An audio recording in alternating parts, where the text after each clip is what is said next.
Another €5 for the Sri Lanka funding. Thanks a lot, Janik. If you haven't checked it out yet, we're currently raising money for better schooling in Sri Lanka. Any donation or social media share is highly appreciated. There's a link in the description below to all the information. Anyways, welcome to Copycat Friday, a weekly series in which we recreate a visual effect from a famous film or music video. Hollywood is recreating every cartoon from my childhood, and Robin Hood, well, it couldn't escape as well. The film is still rolling in theaters. I've only seen the trailer, so let me know in the comments if you've seen the film and what your thoughts were. But that's not why we're here. I'm gonna teach you how to shoot arrows like Robin Hood, or probably even better.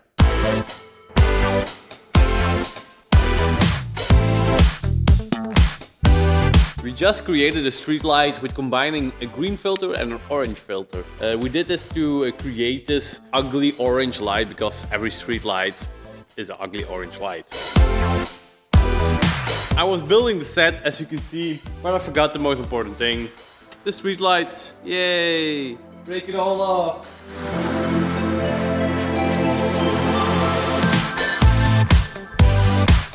Some of you will recognize this go-kart. We used it in the Maroon 5 Girls Like These, I think. But now it's a memorabilia. And we use it as a prop in the movies. For those of you wondering right now why we shot everything on the GH5 and not the brand new Red, well, the Red apparently had a sensor issue since we got it. We're currently in contact with Red and probably have to send it back. Now that's like taking away candy from a child. You don't do that. Damn it. We shot everything in our studio and created a city street at night. The sound design from the skit in the beginning came from Audioblocks, who are sponsoring us today. It's a huge audio and music library. The amazing thing is that you only have to pay a single price per month or per year, which allows you to download as many audio clips as you want. Usually I would download a bunch of sound effects, start my edit, and maybe only use half of the clips that I downloaded. And that's the cool thing about having unlimited access to this library. You can experiment and try out different things without having to pay extra. For more information, make sure to visit the first link in the description below. Now let's go back into the studio where we have changed the setup a little bit to make everything brighter, so that's going to be easier to follow with the tutorial. Now I'm a terrible shooter, so what we did was put the camera on a tripod. Janik would stand in front of the camera with an apple on his head. With a little tape, I mark where the apple on his head aligns with the monitor. At a specific moment, Janik will shake his head so that the apple will drop. Once the apple has fallen, Janik will make that same movement again. And this is going to be very important, guys. Then we swap Janik with a light stand and an apple on top of it. Then we'll line that apple with your marker so that it sits somehow on the same place. The camera stays rolling and you just fire your bow and pierce an arrow through the apple. I'm standing so close to the apple, yet I'm missing.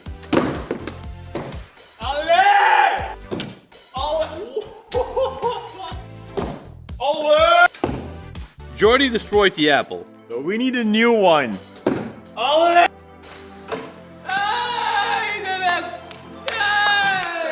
So you hit the apple after 20 takes.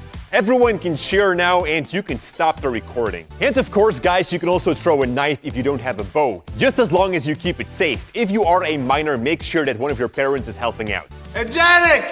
Catch! Okay, now we can jump into Premiere. Start off by placing your victim in the second track of your timeline. Search for the point where Janik makes his movement. Right at the start, add a cut.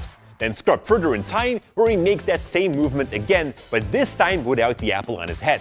Add a cut here as well and close the gap. We now have a jump cut, but because Janik makes a sudden movement, it's not gonna be that noticeable. Next up, we're gonna take my shot where I fire the arrow. but it has to be synced with the other clip. So what I'll do before I add it to the timeline is set an in point from the source monitor right where the arrow hits the apple. And then I drag this clip into the timeline in track 1, starting from the point where Janik makes his movement, which is that jump cut. You can then go ahead and trim the clip back to the beginning. For the convenience now, I'm going to select both of the upper clips, right-click and choose Nest. And this way, they are grouped together and we can manage it as one single clip now. Select it, go to Effect Controls, and under Opacity, click on the Pen tool. With this, we can draw a rough mask around Janik. Make sure to leave room for where I stand and above Janik, where the arrow is going to fly through. And this will reveal the clip underneath, which is me standing with the bow. Search for the point where the arrow reaches the apple. Here I'm going to enable the animation for the mask path. Go one frame forward and move the mask underneath the apple. The other apple, which sits on that light stand, will now reveal itself. You might need to adjust your mask for a frame or two while the arrow flies further. Once it's done, you can enlarge the mask again. Now, since everything was shot from a tripod, you could add one of our free handheld presets to it, which makes it a bit more dynamic. There's a download link in the description below if you want to check it out.